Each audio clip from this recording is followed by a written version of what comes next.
John, so what's your favourite business destination somewhere in the world and why?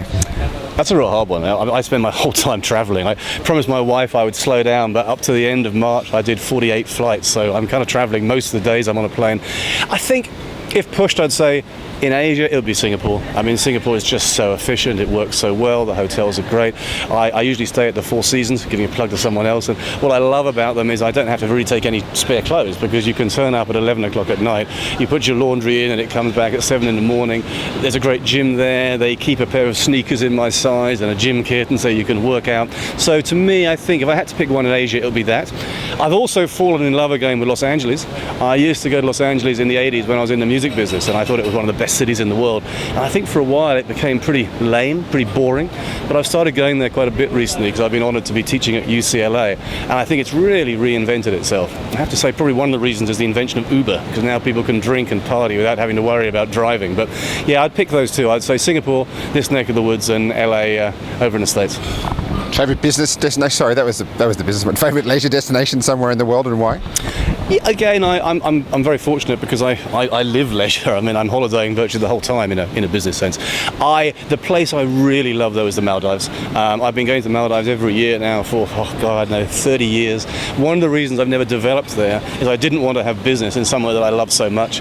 I go there each year and the same thing happens every year. I turn up, I'm bored as the proverbial. I think, what am I going to do? There's only one restaurant. I walk around the island 2 or 3 times. I annoy my secretary by phoning her up saying, can you get me out of here? When's the next flight? The wife threatens to divorce me because she said, oh, this is crazy, you know, why don't you calm down? And then somewhere between 24 and 36 hours, I go into sort of brain coma and just totally relax. And then you kind of wake up 7 days or 10 days later with total relaxation. So great fan of the Maldives. Favourite hotel somewhere in the world? It's difficult. I mean, I recently, I'm based back in Europe now, and the Hotel Maurice in Paris is one of my favourite European hotels. It combines this effortless old sort of style and sophistication with quite a modern makeover.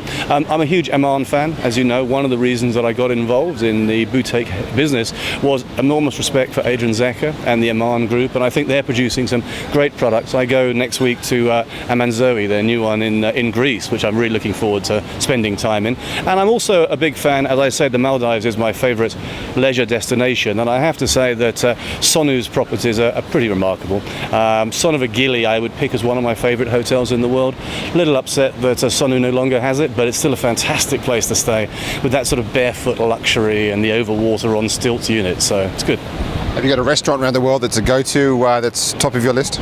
Well, I've got many restaurants top of my list. I think my favourite thing in life is a long savage lunch. So I think the answer to that one depends where I am, but it's probably in the Mediterranean. I mean, I love the Med in the summer, June, July, August, September, and I'm lucky enough to spend a lot of time there.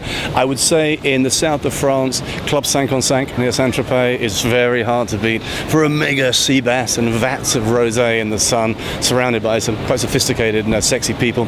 Over in Greece, Namos is a lot of fun, a little like that, but you're more likely to be on the table dancing and spraying some rosé. And in London, where I spend a lot of time, Scott's is my favourite, which is in Mayfair, which has reinvented itself over the last few years and has become probably the best restaurant in Mayfair. They all involve fish and wine. And top travel tip? Pack light, take sleeping pills on planes, and drink lots of red wine.